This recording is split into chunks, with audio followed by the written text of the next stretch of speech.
What is up, YouTube? HPJ here.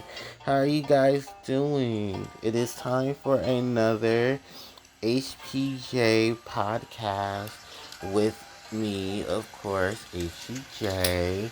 I have some ambient music in the background. Actually, you know what? I want to switch it over to a more festive um, session. Actually, I'm gonna start it over with some more cozy uh, stuff from Fancy Fox Gaming.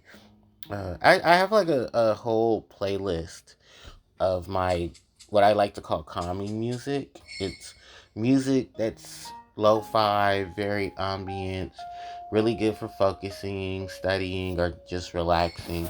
It's been very therapeutic. I actually was talking to my therapist about 2 weeks ago, and she was like, "No, that's a really good thing. You're finding things that help calm you down and help you find a focus." And I'm like, "Yeah." So I think what I like to really do is come home to ambient music, or tell my iPad or tell my cell phone, just to kick in that nice, cool ambient music and play it. But so yeah, we're here for session. Oh my God, this is session 24 of the HPJ podcast. And I wanted just to let you guys know um, that I will be funny enough.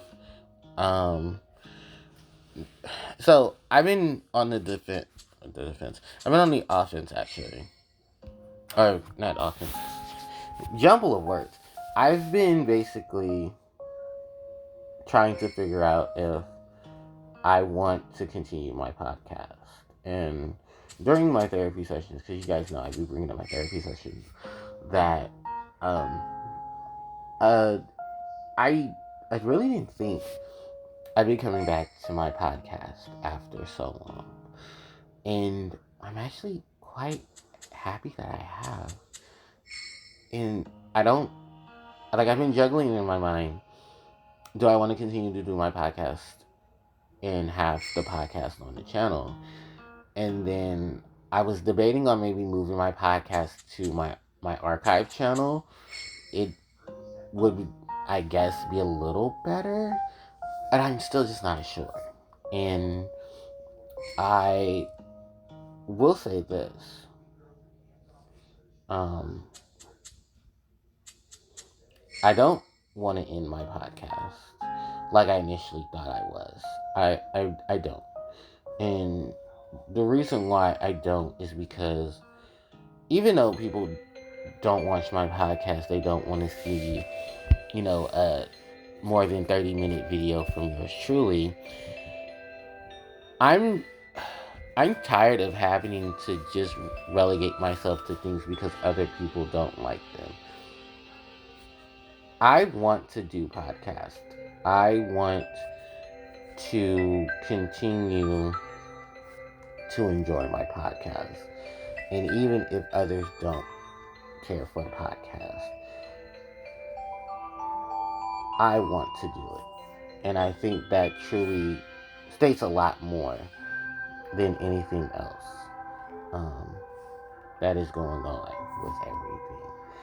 And,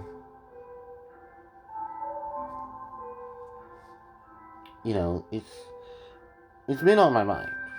And I think, you know, I don't know, like, it's on my mind. Hold on. I'm also typing too. For someone who claims he's good at multitasking, I suck at talking and typing. Because I'm uploading my Harpie Rush Dual deck profile right now at the time of this recording. Um,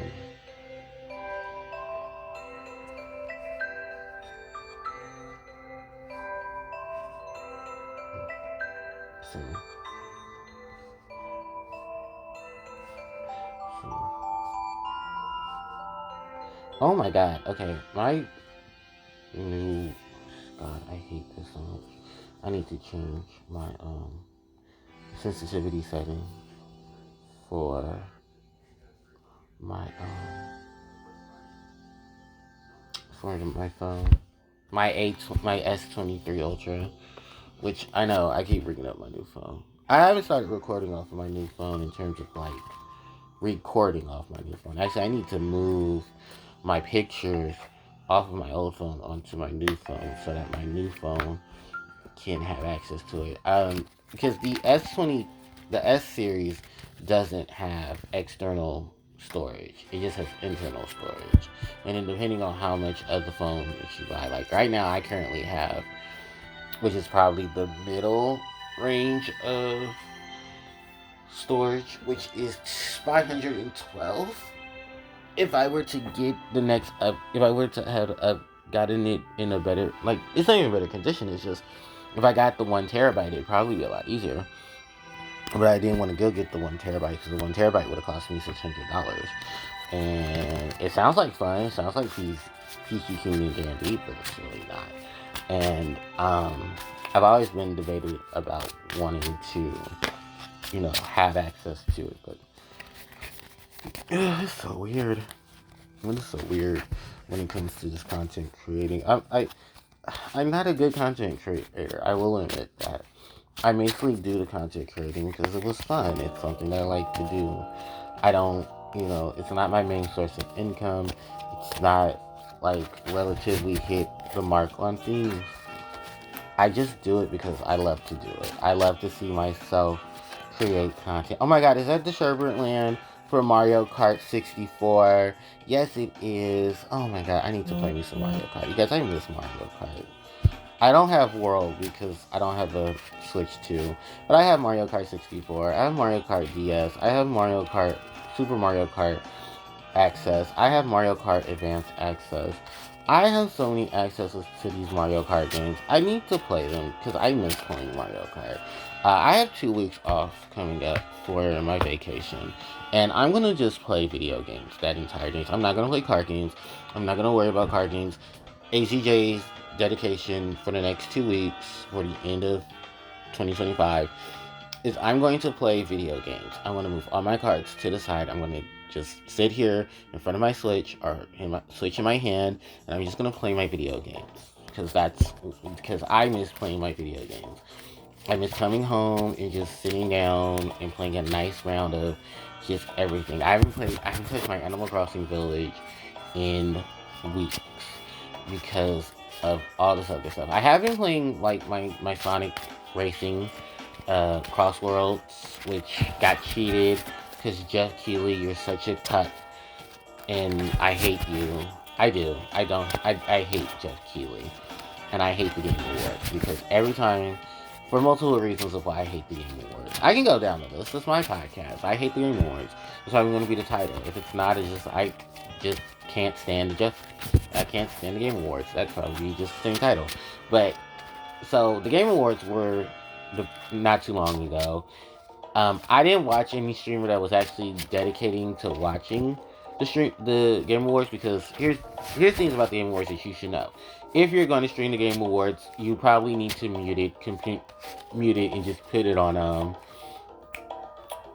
mute it and then put everything on caps lock. On closed caption. The reason is because you'll get DMCA'd out the ass, and I don't understand why Jeff Keighley refuses to understand that content creators who you invite to your awards will get copyright strikes because there are multiple music tracks that are not cleared on YouTube, especially by either the artist or the company. So then people have to mute those particular things, which for some of them is not easy. Editors, you are a gift to God's earth because oh my god, I know you have to go through the hellhole to edit a whole lot of shit. So I'm pretty sure if it's not the streamers who are going through the shithole trying to get it together, it's the goddamn editors who unfortunately have to deal with the bullshit because people like Jeff Keighley who have these events use music that unfortunately gets people copyright striked. So I understand why a lot of people don't want to stream the Game Awards. The other thing is that those who are even in attendance of the Game Awards, I'm sure many of you don't like the atmosphere there. I've heard some horror stories. Then on top of that, let's talk about the Game Awards themselves. And let's be 100% honest. A lot of the Game we've, for the last 5 years of gamers, have very much not cared much for the Game Awards. I know there are some who do, but let's be real. You do it because it's free content. Let's not lie. Let's not sugarcoat it. Let's keep it 100. You love the content because it gets people to watch you. I personally stopped watching it, I think, after the whole incident with, with what was it? Oh, Activision Blizzard. You know, where all the women filed a lawsuit with the California um, state attorneys to basically sue Blizzard and Activision for sexual harassment, sexual misconduct, unlawful treatment, and everything else under the sun that they experienced while working at Activision Blizzard. Jeff Keighley gives a 2-minute speech on why, yeah, I know everything's going on, but I'm not going to really speak on it. But you're the same man who sat there several years ago in front of a live worldwide audience and basically called out Konami for what they did to, what is it? I forget the guy behind Metal Gear, but him. Hideki Kamiya? No, that's not Hideki Kamiya. See, because I don't even play Metal Gear. It's the guy from Death Stranding, him. Because Death Stranding 2, the guy that made those games. And from what was told, understood, and said was basically because it was a contract situation. They got rid of him, and then they still continued to, do the Metal Gear stuff. They sent lawyers to their lawyers sent to his lawyers, basically saying that if you go to the Game Awards to receive any awards for Metal Gear, we will sue you. Even though this man basically created the series, and everything about the series was thanks to this man. So, because of that whole situation, I guess because him and Jeff are friends, he felt like he was obligated to do that. But you weren't obligated to say anything about the women in the gaming industry who are equally, if not more, affected by things that go on in the work environments of these gaming studios, and gave a 2-minute bullshit speech about the situation. Because let's be real, we all know that Activision Blizzard was behind the fact that you still have, sponsors and stuff for this Game Awards. You don't even have to fact check me because it's already, watch the credits of the Game Awards and watch everything that falls out with the Game Awards. Look at all the sponsors for the Game Awards. You can easily look it up. It's tons of sponsors. And Jeff doesn't want to lose those sponsors because then he loses the chance to have content for the Game Awards. And it's like, you're such a fucking prick and a douchebag. Like, I really just hate dudes like him that sit here and wave around their money and their status just so they can get likes and views for people, and then sit there and undermine all the hard work and dedication of people who actually give a fuck about video games and the hard work and dedication. And I'm not saying like everyone there is a saint. No, I'm not saying that. I'm saying the fact is that the reason why I can't stand Jeff Keighley is because when situations that needed to be brought up to the attention of the gamers, he basically threw stones, hide hands, and played victim while he did it. And when everyone called him out on it, he was quiet. He was like, oh, I'll just give this 2-minute speech. Like, no, fuck you, Jeff Keighley. Because those women deserve to have the moment to speak on things. And you chose to be a coward and an asshole and not speak on it. And I will never forgive Jeff Keighley for that. And I do stand for the women that were at Activision. Because if you read the lawsuit and you read the stories and you read the stuff that was going on, because the women won. They won. Activision took major hits. Their CEO had to step down. They had to pay the lawsuit. Because I don't know if the lawsuit is still going on, but I know there was a settlement. And it was just basically, I'm glad that there was no one hiding behind anything and just basically being raw and honest about what was going on, because they deserved the right to speak on everything that was going on. And I hate the fact that it was covered up, or they were trying to cover it up. And I hate people like Jeff Keighley who wanted to ignore the situation. And it was just like, no, I'm not sorry. I'm going to be one of the many who speak on the situation and say it was really fucked up, and this is why I don't support the Game Awards. I don't like Jeff Keighley. I don't like Jeff Keighley even more because poor Sonic the Hedgehog does not does not have any W's with the Game Awards, and it's probably another situation of Jeff Keighley picking sides, because for whatever reason, Mario Kart World, which I could not wait to get to talk about Mario Kart World like a dog. Mario Kart World is trash, and mind you, everyone was very hyped for Mario Kart World. It's a beautiful it's a beautiful looking game. Do not get me wrong, but game mechanics and a lot of the things in the game need work. This was a launch title for the Switch 2. On top of that, you've had over 8 years to get this shit together. You did an amazing job of making it look pretty, but pretty games don't really help sell consoles. With Nintendo's already big ass track record of bullshit that's been going on for the last 4 years, and how everything has been panning out these last couple of years, especially with this last year and all the stuff going on that has been exposed from the back doors of Nintendo. Nintendo winning Best Racing Game of the Year, while Sonic Racing Cross Worlds not only surpassed it in sales, but has an all-star lineup of things in DLC that is constantly coming. Mario Kart World still has not dropped any DLC and has only dropped patches to try to fix things that were going on. I have not seen or heard anyone that I watch or follow talk about Mario Kart World. Even the Mario Kart World people were like, yay, Mario Kart World won, but it's only been 6 months. Literally, it's only been 6 months. Where's the DLC for this game that was promised? Because it's nowhere to be seen. And then even then, most people were just so irritated with how the mechanics and stuff were working.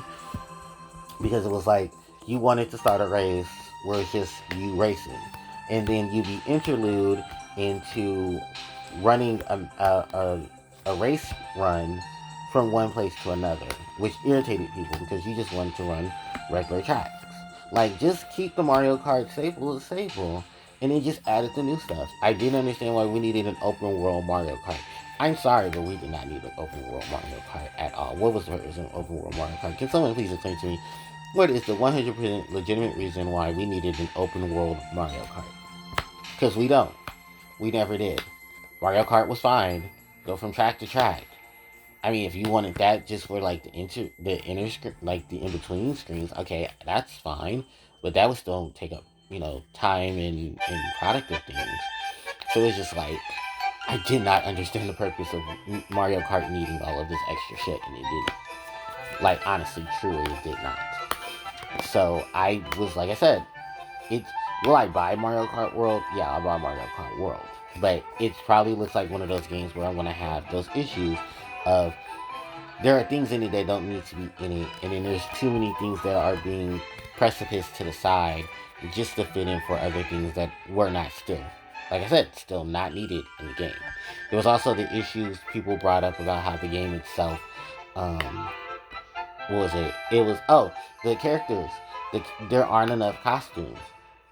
And it's funny because a game that came out a month later, DK Bonanza, had more, it has DLC.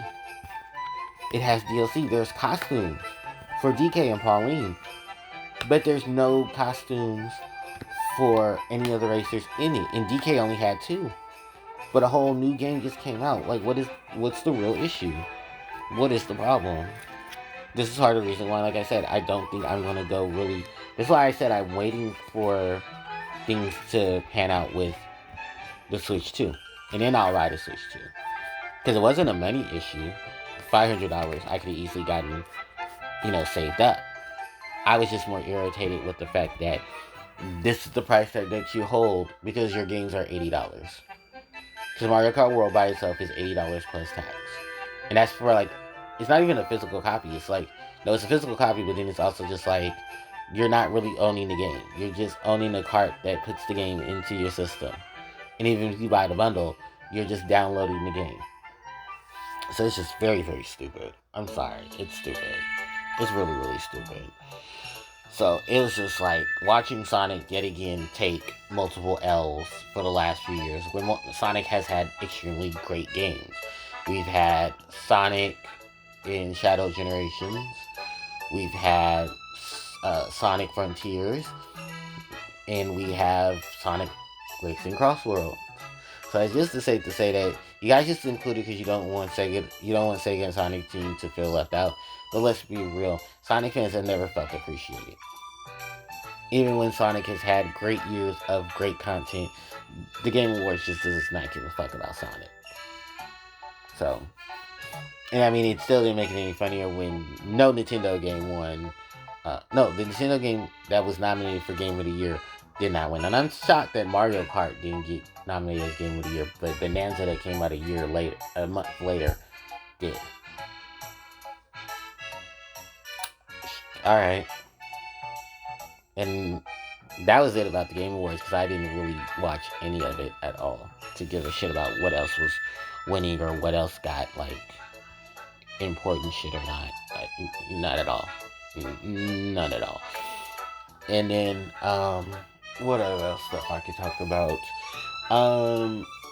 What is this month? I mean, this week. Week of the 19th. Yu-Gi-Oh! Players in the TCG, if you're in North America and Latin America, I believe on the 21st, you should be able to go get your Phantom Revenge booster packs and booster boxes, because Konami hates the TCG. They don't hate Europe, because Europe got theirs early. So unless you want to pay the taxes to get the stuff early from Europe, I mean, go for it. But I would not advise you to do that. But it's your money. You do what you want. I just think it's just sad how Konami's promising all this product, but then it takes an additional 2 weeks for the TCG to get it. That's why I think when I made my Rarity Collection 5 video, I said North America and Latin America, you're just gonna be waiting an extra 2 weeks for this. So don't get happy when you see it come out, because guess what? It's not gonna come out for you. And you see, they also are really pushing their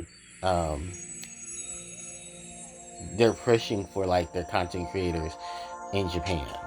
I mean, not in Japan, but their content creators in EU to sell off their product. I'm just like, alright, y'all do what y'all want to do.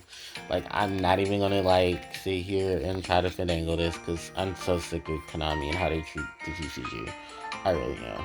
I'm not caring for the ban list. I don't give a shit anymore. It is just what it is. Pokemon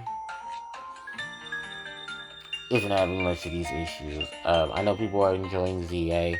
I will get ZA, but it looks like I won't get ZA until probably January or February. And I'll probably get, like, maybe just the Switch 2 version of it. If not, I'll get the regular version and then just have it accessible for my Switch 2.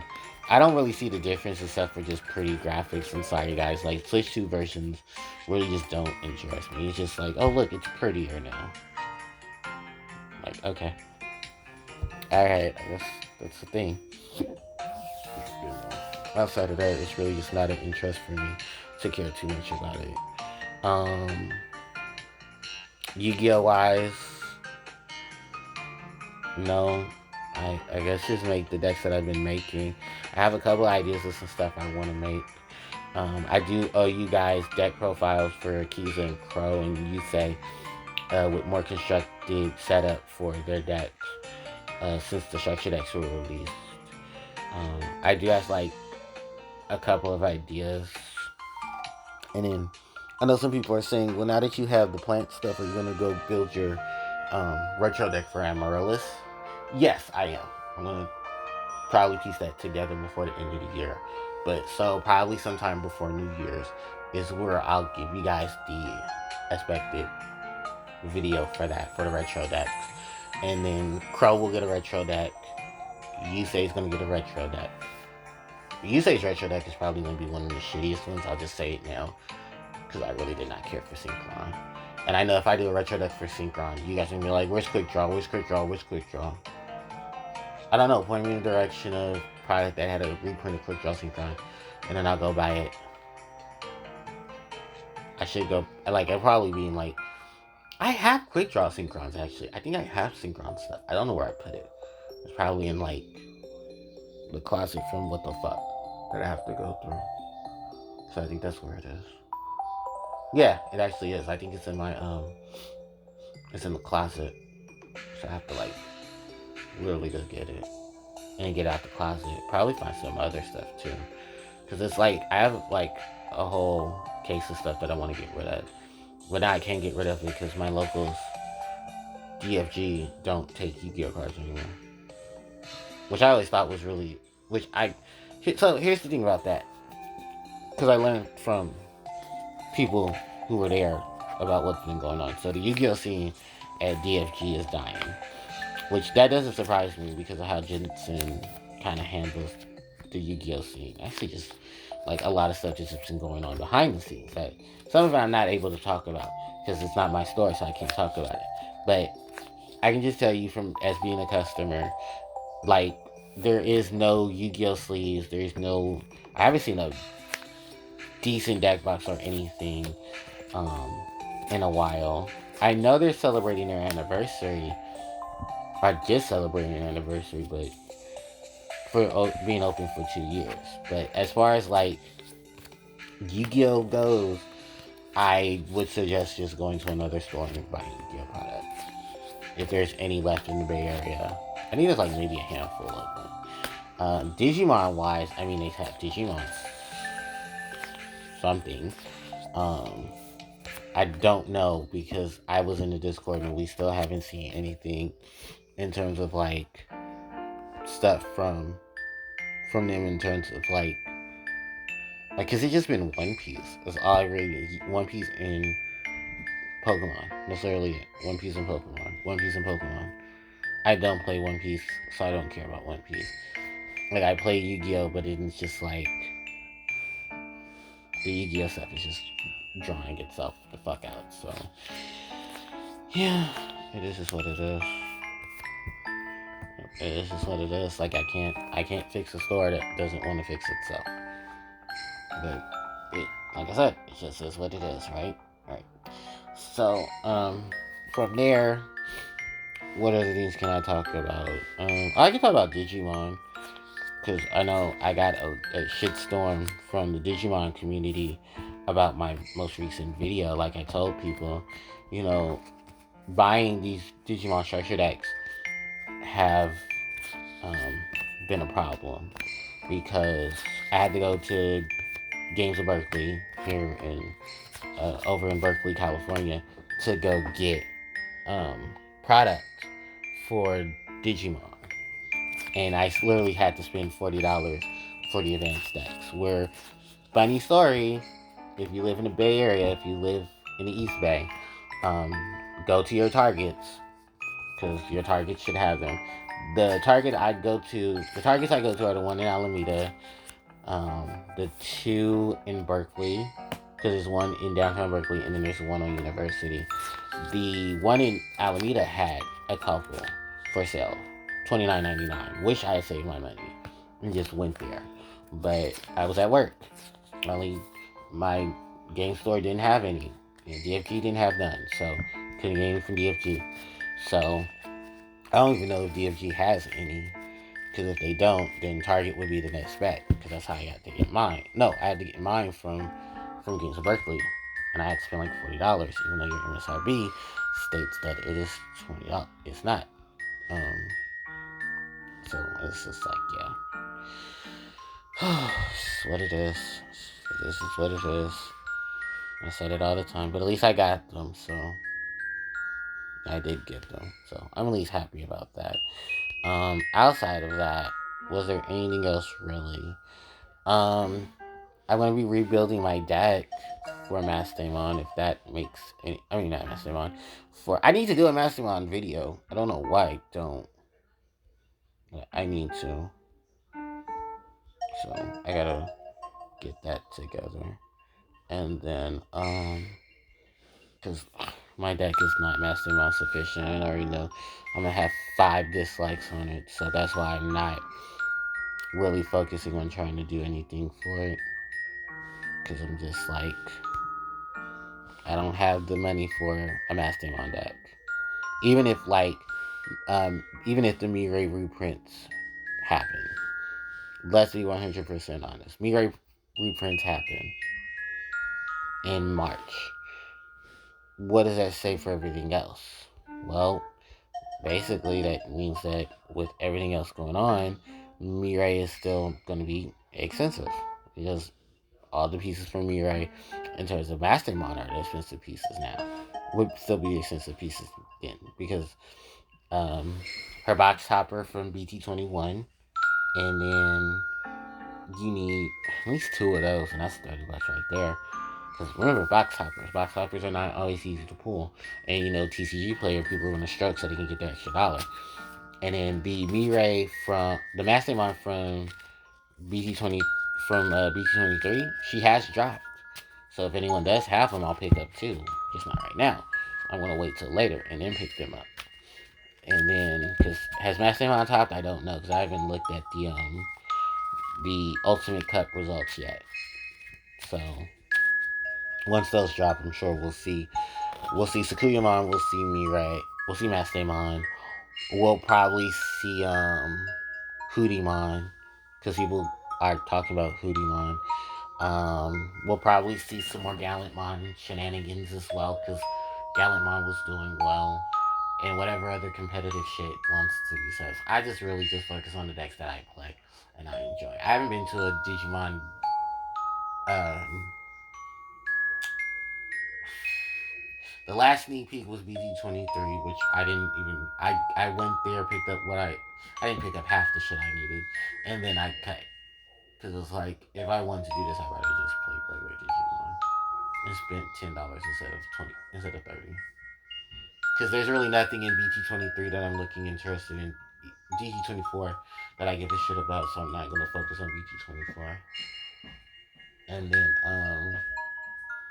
the next EX set looks like trash. So I didn't give a fuck about Cinderella Mon, to be very honest with you.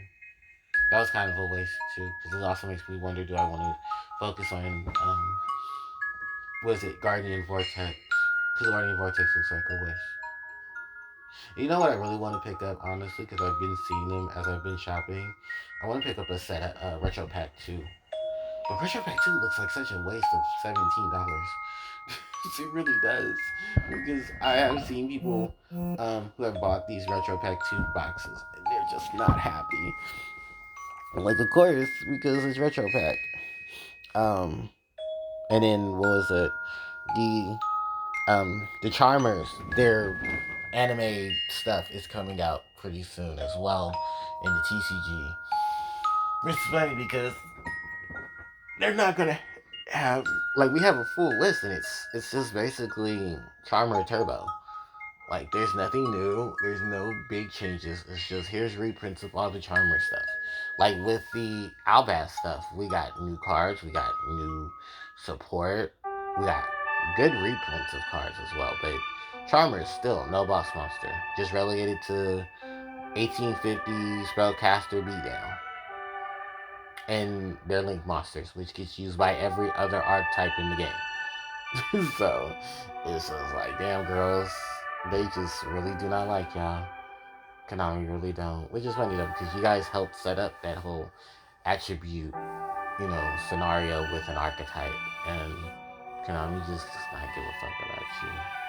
So I wonder what's gonna be the next Anime Chronicles thing. I guess I should go look at that video they made a few years ago to celebrate the 25th anniversary, because then we'll see which archetype is going to be the next one. I'm more interested in March because with Digimon's release, then you turn around and then here's Yu-Gi-Oh! Releasing the 3-in-1 structure decks for Mitsurugi, Sky Striker, and X-Saber. I care less about X-Saber or Mitsurugi. I'm here for Sky Striker because I want to pick up 3 of those just to get the Sky Striker stuff.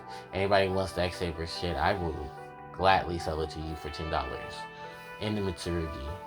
But it also depends on what's in there, because if there's some good shit in there, I won't sell them. Then I may keep them. I'm gonna sell y'all the X-Saber shit and the Mitsurugi shit, because I don't play it. Mitsurugi, and I have no interest in it. I have no interest in X-Sabers. Because the only X-Saber that I've ever used was an X-Saber Invoker. And that simply just has a combo piece for Modolce. Oh, and Zodiac. Oh, and I guess Tri-Brigade before it got banned. So, Yeah. That's literally it. I just want Sky Striker stuff because Camila and them will be in there. And you guys know I've been needing my Sky Striker reprints bad. Plus, I'll probably give us some new versions of maybe Ray and Rose question mark. But we'll probably get all arts of Hayate, Shizuku, Kigari, Kana, Zeke. All of those will be with all arts maybe and reprints, which would be nice.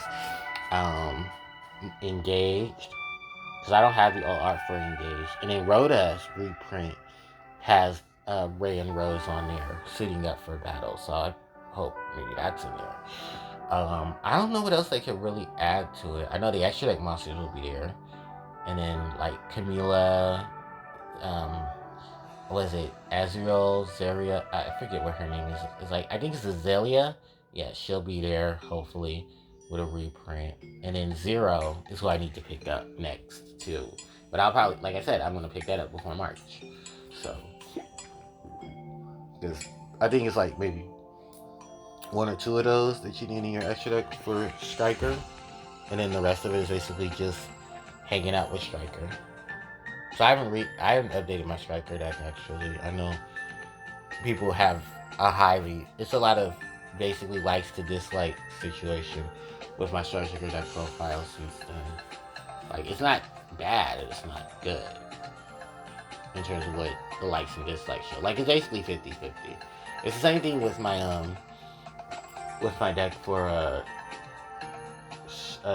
Superior Mon. I have more likes than dislikes. But it seems that people were very unhappy because I wasn't catering to Fox Mommy's need of... Because I don't know what the fuck we really need to put in her deck, but like I said, I'm playing with the plugins, I'm playing with the new cards. I kind of really don't like some of the new support, I will say that. And with everybody getting mad at me, because there was one person who was mad at me, was like, you don't put enough of this shit out in your deck. I was like, yeah, because I only bought one structure deck. I only needed one. Why do I need 4 Amethyst Mandala? It's not even that good. It's not. It's not good at all. Like, I'm giving you, like, the Joan face from, what was that? From Girlfriends. Like, it's just not good. It's not. Okay? It's not good. It's not. You guys gotta do better, okay? You gotta do better. So yeah, I'm just gonna focus on that and just figure those things out. Actually, have they done like an update yet for it? Do we have the Ultimate Cup stuff from yesterday? No, just the regionals from Orlando, which was what? Mastermind, Hootie. I need to see. Just so like you guys don't see here anything, I'm just like a full closet in that case. I mean I am. So it's like, okay, so it's Mastermind, Beelzemon, Jessmon, Royal Knights. Okay, that's what I was thinking of. The Royal Knights and Jessmon. Crossheart, because Crossheart got new support too. And then like the Demon, is that the Demon Lords? It looks like it. Whatever. So yeah, like I guess that's like the wave of stuff, right? It's like rocks. There's like a whole bunch of rock Digimon in one. Then it's the like just what's been out for this month. Mastemon, Jessmon, Rocks, Royal Knights, and Hoodiemon. And like I see a few catches of here and there stuff. But that's basically what's been running since BT23. So yeah, okay. Actually, I want this in desktop view, so it's easier for me to look at. Okay.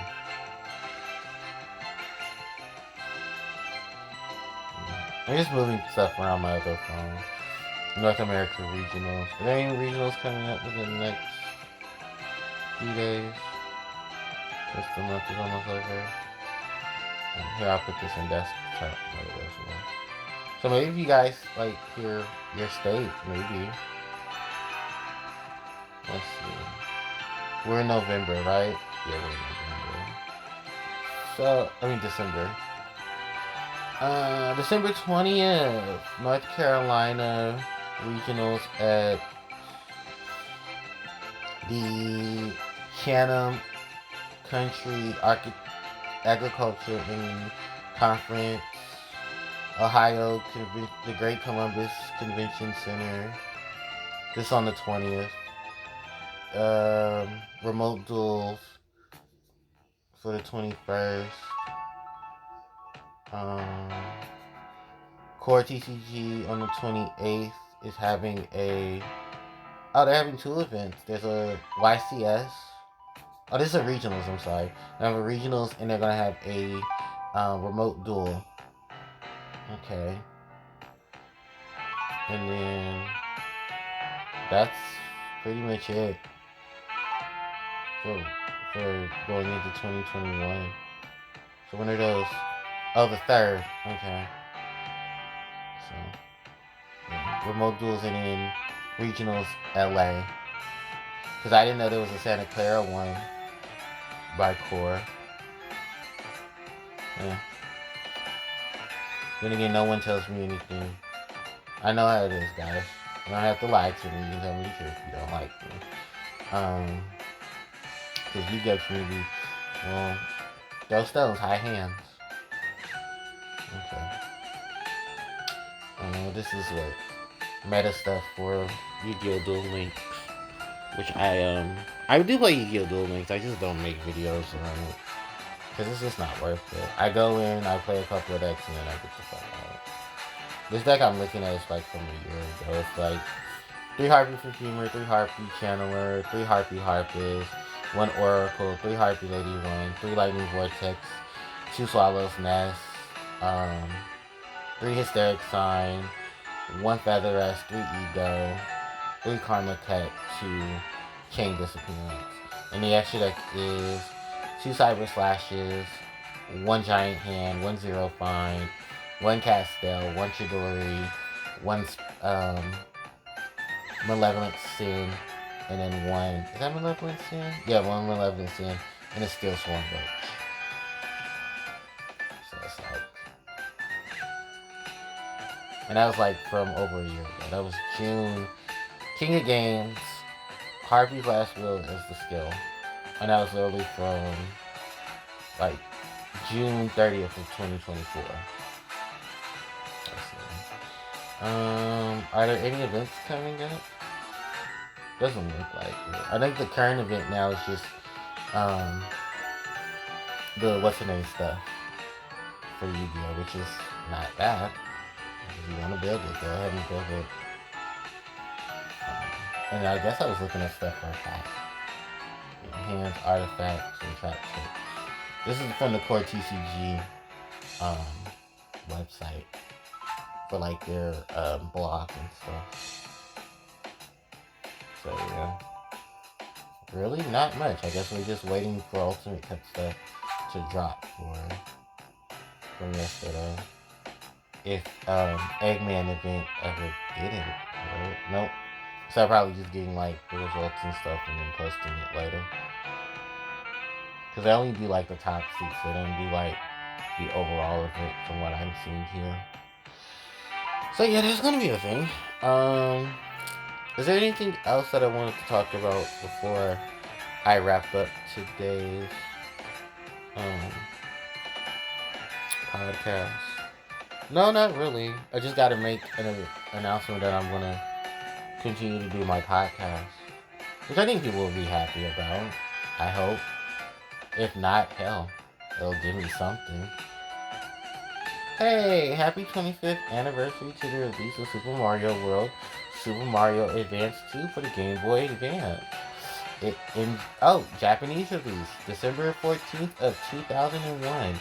The Game Boy Advance release brought one of the greatest 2D platformers of all time, Super Mario World, to a portable audience. Not only did this include the basic beyond the classic experience, it introduced a built Luigi as a playable character with Luigi's Flutter Jump, and gave a unique twist to traveling through Dinosaur Land and searching for all 96 exits. Still, my second favorite game of all time. I wish I had a physical copy of Super Mario World, Super Mario Advance. I do, because I love that game. That is still one of my favorite games of all time. It's my second favorite game of all time. So the first favorite game of all time is Sonic Sonic Adventure 2 Battle. Then it's Mario World. Then it's Crash 3, Spyro 2, Pokemon Emerald, Pokemon Black and White 2. Then it's CTR. I wanna Animal Crossing New Leaf. So I love me some New Leaf. And then Ratchet and Clank 2, Jack and Daxter 2. I feel like that should be Ratchet 3, because I played a lot more Ratchet 3 than I did Ratchet 2. But I like what Ratchet 2 did, that Ratchet 3 didn't. Ratchet 3 just felt like here's mission mode, get happy. Maybe that's why, because I didn't care too much. Like, I didn't hate Gladiator, I will say that. Because Ratchet 4 wasn't bad. It was just like, what the fuck? It was just so much shit. And it's just like, I guess this is a thing. I didn't enjoy it. Like, overall, I didn't enjoy it. It was still my favorite lineup of games. So, it definitely was. And then, yeah, no. If that ain't my, top 10 favorites, fuck, it's my top 10 favorites. And then I think, just other things that I needed to, like, just my favorite games. Like, who was that? SA2, Mario World, Crash 3, Spyro 2, Emerald, Black and White, Ratchet 2, Jack 3, New Leaf. So then the other one will be the last game. Probably a game that I go to a lot. Oh, it's Yu-Gi-Oh! It's Yu-Gi-Oh! Particularly, I would say it's either between Yu-Gi-Oh! World Championship 2004, Yu-Gi-Oh! World Championship 2008, and then Yu-Gi-Oh! The Eternal Duelist Soul. Although I'm kind of mad at how, like, Eternal Duelist Soul wrapped up, because I will say this. Yu-Gi-Oh! Worldwide Edition wasn't bad, it's just the structure of it made it unbearable. It could have been so much better. In terms of it, because I did play the Japanese version of Eternal Duelist Soul, and I will say the Japanese version of it was way better than well, not exactly, like, okay, so let me explain it, because I talked about it in my video, but I don't want to talk about it here. So in Yu-Gi-Oh! Duel Monsters Expert 1, Duel Monsters 5 Expert 1. That's what it's called in Japan. It's the first Game Boy Advance game for the Yu-Gi-Oh! Franchise. And it basically is Yu-Gi-Oh! Eternal Soul. There was a lot of major changes for its international release because they did not want to bring over a lot of the things that would have been deemed religious or religious, connotation. So what ended up happening was this. They, so like the whole lineup and everything. Let me put the lineup together for you. Okay, so it's basically Yu-Gi-Oh! Eternal Duelist Soul. The major changes were that, of course, card artwork and outfits were changed. Then they also did a change for the menu screen, because in Eternal Duelist Soul, it's a cloudy background and it has like the menu. In the Japanese version, the menu is the pentagram, and then you move around the star to basically go to different areas, like the campaign where you duel everyone, the options, the deck storage, deck creation, all of that is divided between each of the stars. But then, like when you want to change like stuff in the game, like your sound and all of that, you have to go to a separate menu in the options menu. So they put all that into the options menu. So unfortunately, yeah, it is a lot of stuff that they 100% changed for the game. And it's crazy how all of that changed. No, literally it is. So it was just like, okay, just enjoy what's left. Just enjoy what's really like the lineup of things that are going on. Because it is crazy how much of it was definitely influenced the change. Like the changes were definitely needed. But I also can see because like the gameplay was really slow. The lineup of how you like organize stuff was not bad. It's actually really really good. Then the music wasn't. I preferred the Eternal Duelist Soul version, which mind you, Worldwide Edition changed everything. And it was just the better version because it was a lot faster. You didn't have to hold the B button. I don't know how the changes between that and World Championship 2004 ended up being the way they were. But holy shit, the World Championship 2004, you have to hold the button in the back. I love 2004, don't get me wrong, because I love the simplicity. I love the music. I love how the backgrounds and stuff look. But it's not to me, if you're going to call it a World Championship game, there's no tournament features to it. The tournament features didn't come to 2005. Remember, Eternal Duel of Soul and Worldwide Edition all had tournament variations to them. It was just how they were structured. How they were structured. But it just was like, well, this was a precursor to things later on in the franchise for the World Championship games. Because World Championship 2006 wasn't bad. It just had a lot of gimmicks added to it. Then they kept a lot of those gimmicks for 2007. 2007 isn't bad. It's just, I don't like how it's formatted. Because it just reminds me of like a 3D version of World Championship 2006. That's literally it. I don't like, like how it goes from the regular music and then it's like win or lose music. I'm just like, can we cut that out? Like people have to literally make hats to cut out all that music. And then it's like, oh, it was just a mess. And then I love 2008 just because of the variety that it gave. And like I said, I was a competitive player back for Yu-Gi-Oh! Back then. So a lot of the newer cards didn't oppose me. It's just I was annoyed by all the goddamn stall decks at that time too. Those motherfuckers was running rampant. And then I did appreciate the long list of characters added to it to celebrate what was basically becoming Yu-Gi-Oh's 10th anniversary. Because you had the GX cast, you had the OG cast in that game, minus like all the big exceptions that didn't be there. I love the fact that the Yu-Gi-Oh! Duel Monsters were becoming the focus. So you didn't have to run to a particular duelist from the anime. You could easily just have a duel monster represent their archetype. And I love that and how that expanded for the rest of the World Championship games. And sorry to say this, Master Duel, you may be Master Duel, but you're not the best Yu-Gi-Oh! Game in the franchise. You're not. You may have all the cards in you, but even then, it's like you have a lot of stipulations attached to you that are just horrible. So, yeah. But outside of that, this is pretty much going to wrap up today's podcast because I have a lot of other things that I need to go do. And it's already it's almost 9:45. So, let me get myself together. Thank you guys so much for watching. I do appreciate it. If you guys have any questions, stuff, you can leave that in the comment section below. Don't forget to like, comment, share, and subscribe to the channel as it helps out tremendously. Hit the notification bell to be informed of when I upload more content to my channel. My social media links will be in the description box below. And happy holidays to you guys.